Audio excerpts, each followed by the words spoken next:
संध्याकाळी दुपारच्या नंतर एक 25 वर्षाच्या तरुणाने एक 9.5 वर्षाची जी मुलगी आहे त्याच्या शेजारी घरात जे राहत होती ते घरी दुसऱ्या मुलाबरोबर खेळत असताना टी व्ही बघत असताना ते त्यांना घरातून ओळख असून बाहेर घेऊन गेला आणि गावी बाहेर हे जे शेत आहे ते शेतात पुढे जाऊन त्यांनी त्याच्यावर लैंगिक अत्याचार केला आहे आणि त्याची हत्या केली आहे.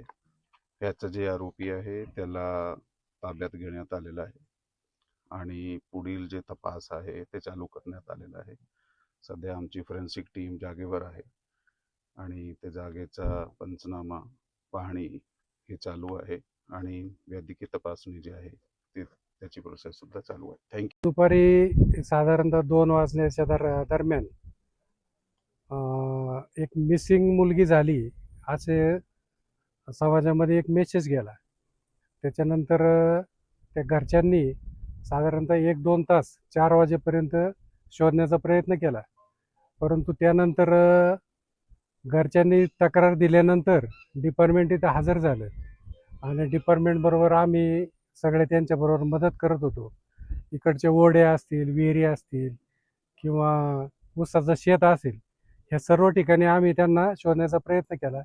परंतु ते काही हाती यश येत नव्हतं. नंतर ह्या रोडला जेवढे CCTV कॅमेरे आहेत खाजगी मालकीचे, ते सगळे कॅमेरे आम्ही चेक केले डिपार्टमेंटच्या साहाय्यानं. तरी त्या कॅमेऱ्यामध्ये काही त्याचा शोध लागत नव्हता.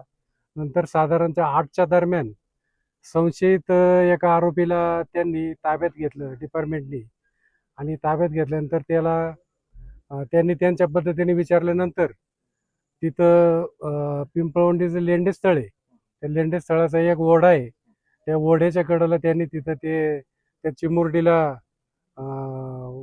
तिचं काय म्हणू आपण त्याला अत्याचार करून तिचा खून केल्याचं निष्पन्न झालं आणि त्यांनी ते जागा स्पॉट दाखवला आणि त्याच्यानंतर ते क्लिअर झालं का ह्या व्यक्तीनेच हे सगळं केलेलं आहे. त्याच्यानंतर फॉरेन्सिक लॅबची टीम आल्या, पोलीस डिपार्टमेंट आले, ओतूरचे असतील, आळेपाट्याचे असतील, नारायणगावचे असतील, सर्व आमच्या लेंडेस्थळातल्या सगळं युवकांनी आणि ज्येष्ठांनी सगळ्या डिपार्टमेंटला सहकार्य केलं.